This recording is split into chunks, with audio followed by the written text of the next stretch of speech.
Think about the last time you trusted someone with something real. Not small talk, not surface detail, something true. A fear you had not named out loud before, a dream you were still building, a wound you thought had healed. Now think about what happened to it. Maybe nothing. Maybe it was held carefully with the weight it deserved. Or maybe somewhere along the way it came back. In a joke that landed slightly too close. In a look exchanged across a room you used to feel safe in a moment when someone used the exact thing you confided to put you exactly where they needed you. Friedrich Nietzsche watched this happen to honest people his entire life. He watched openness get punished. He watched confession become ammunition. He watched the world reward not the most truthful, but the most controlled. Tonight, four things Nietzsche believed you should never reveal. Not because trust is impossible, but because most people have not yet earned the weight of your truth. Before we go into the four things, we need to reframe something. Because when most people hear keep things to yourself, they hear fear. They hear hide, shrink, don't let people see you. Nietzsche meant something entirely different. He observed that the strongest people he encountered were not the most vocal. They were the most deliberate. They did not announce their plans. They delivered results. They did not perform their pain. They transformed it. They did not explain their ambition. They became it. Nietzsche wrote that the discipline of silence is not the absence of strength. It is the proof of it. Because anyone can speak. It costs nothing. But choosing not to, choosing to hold something inside until the right moment, or choosing to hold it forever, that requires mastery. And mastery, Nietzsche believed, is the only real form of power. With that understood, the four things. Thing one, your true ambition. You have something you are building, something you have not finished yet, a version of your life that exists right now only in your mind, still fragile, still forming, still one bad conversation away from collapsing. Nietzsche called ambition a fire that must burn in private before it can light the world. And he was right, not as metaphor, but as observation. The moment you announce a dream, before it has become undeniable, you open it to two categories of people. Those who will try to slow you down, not because your goal is wrong, but because your progress makes their stillness visible. And those who will quietly move to get there before you. The first group operates through discouragement, the gentle suggestion that you might be getting ahead of yourself, the concerned question about whether you have really thought it through, the comparison to someone who tried something similar and failed. The second group operates through speed. They heard your plan and now they have one too. Neither of these groups announces themselves. They both smile when you share your news. Look at the people who have built the most. The pattern is almost universal. They spoke very little about what they intended. They let the outcome arrive before the explanation did. Results cannot be sabotaged the way intentions can. Silence is not hiding. Silence here is strategy. Thing two, your pain. This is the hardest one to accept because everything around us says the opposite. Open up, share your wounds, be vulnerable, let people in, let them see you struggle. Vulnerability, we are told, is the foundation of real connection. And sometimes it is. With the right person, in the right moment, it absolutely is.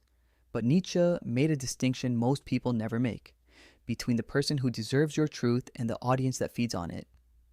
There is a particular kind of person, you have met them, who becomes noticeably warmer when you are struggling, more attentive, more present, more invested in you, not because they love you more when you are suffering, but because your suffering gives them something, a role, a sense of purpose, a feeling of being needed, sometimes, and this is darker, a quiet comfort that comes from watching someone capable be brought low. Nietzsche was unambiguous. Pain shown to the wrong eyes does not heal you. It feeds them. This does not mean you carry everything alone. It means you choose who holds it with you. Not based on who asked, not based on who was available in the moment, but based on who has proven through time and through consistency that they can be trusted with the weight of something real. Your pain is not a performance. It does not require an audience, and it does not heal faster because more people witnessed it. Thing three, your next move. The world is full of people who explain themselves before they have begun, who describe their strategy in detail to people who have not earned the information, who announce the plan and then wonder why the landscape shifted before they could execute it. Nietzsche Put it simply, power belongs to those who act while others are still talking. Think about it from the other direction. If someone you were competing with told you exactly what they intended to do and when and how, what would you do with that information? You would prepare for it. You would position yourself against it. You would use it. Now understand, that is exactly what happens when you speak first. You do not owe anyone a preview of your future. Not your rivals, not your colleagues, sometimes not even the people who love you, if telling them means the plan arrives diluted by their doubt before you have had time to make it real. Let your results introduce themselves. They speak with an authority your intentions never can. Thing 4, what controls you? This is the one that requires the most honesty to sit with. Every person has a lever, a specific word, a specific silence, a specific form of rejection that collapses composure in seconds. A wound so particular that when it is touched, even slightly, even indirectly, the reaction is immediate, disproportionate, and completely readable. Nietzsche understood that revealing this lever is the most dangerous thing a person can do. Not because people are universally malicious, but because once someone has that information, whether they found it deliberately or stumbled onto it by accident, they do not need strength to have power over you. They only need to know where to press. And here is what makes this so difficult to protect against. People do not always find your lever through cruelty. They find it through proximity, through careful watching, through the quiet accumulation of small moments when you reacted just slightly more than the situation warranted. Nietzsche's entire philosophy of self-mastery exists as an answer to this exact problem. If you do not master your own reactions, someone else will learn to master them for you. The work of identifying what controls you and then doing the slow, uncomfortable work of no longer being controlled by it is not optional for anyone who wants to move through the world intact. It is the foundation everything else is built on. The one law and the slow collector. Here's the thing most people miss about these 4 rules. They are not 4 separate pieces of advice. They are one law wearing 4 different faces. The law is this: information is power, and every piece of yourself you give away freely is a piece of power you surrender. The moment someone can predict your ambition, they can position themselves against it. The moment someone knows your pain, they can use it. The moment someone understands your strategy, they can counter it. The moment someone discovers what controls you, they own a button that never stops working. The world does not punish you for being strong. It punishes you for being readable. And now, the part of this conversation most people are not prepared for. The most dangerous person in your life is not a stranger. It is not someone you already distrust. It is someone close, someone patient, someone who learned long ago that the fastest way to collect information is not to demand it, but to create the conditions in which people offer it freely. A small confidence shared here, a minor frustration vented there, a moment of weakness witnessed, quietly noted, never mentioned. Each piece seems harmless on its own, but assembled across months, across years, they form a complete map. Your fears, your ambitions, your reactions, your plans. And the moment that person decides you are no longer useful to them, or that you have become inconvenient, they use what they collected, not everything at once. Just the right thing at the right moment when it will cause the most damage. Nietzsche did not say trust no one.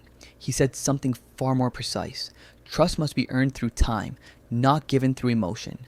Most people give their deepest truths away in moments of comfort or desperation, mistaking how someone makes them feel for evidence of who that person actually is. By the time the distinction becomes clear, the map is already drawn. Selective, not secret. So, what does this actually look like in practice? Because there is a version of this philosophy that tips into isolation. That becomes a closed fist that never opens. That mistakes loneliness for strength and calls fear by the name of wisdom. That is not what Nietzsche intended, and it is not what mastery looks like. The strongest people you have ever encountered are not cold. They are not distant or difficult to reach. They laugh. They connect. They are genuinely present. But there is always a part of them that the world has not seen, a private interior, unhurried, unperformed, untouched by outside hands, where their real ambition lives, where their real pain is processed, where their real strategy forms, where their real vulnerabilities are held and quietly, privately worked on. The difference is not between hiding and sharing. The difference is between fear and mastery. Hiding comes from believing the world will hurt you if it sees you. Protection comes from understanding that not everything you carry needs to be carried in public. Your dreams do not need an audience to grow. Your pain does not need witnesses to heal. Your strategy does not need approval to succeed. And your vulnerabilities do not need to be announced to the people least equipped to hold them. Real connection, the kind that actually holds, is not built on how much you share. It is built on the quality of what you choose to share and the care with which you choose who receives it. Summary: Nietzsche spent his entire life watching what openness cost people, and what it cost them is not dramatic. It rarely is. It is quiet. A dream that arrived too early and was met with the wrong kind of attention. A pain that was shared in the wrong room. A plan that was spoken before it was ready. A weakness that was seen by someone who filed it away. None of these feel like catastrophes when they happen. They feel like normal human moments. The cost is paid later, slowly, without announcement, in patterns that repeat, in trust that was given and returned as something else. So the next time you feel the urge to speak, to share the thing still forming, to expose the wound for comfort, to reveal the plan for approval, to show someone what breaks you, pause and ask yourself one question. Are you sharing this because it will help you grow, or because you simply want someone to see you? Both are human. Only one is wise. Guard your ambition. Guard your pain. Guard your next move. Guard what controls you, not because you are afraid, but because you have finally understood what Nietzsche understood long before the rest of the world was ready to hear it. Power is not loud. Power is not desperate. And power is never fully revealed.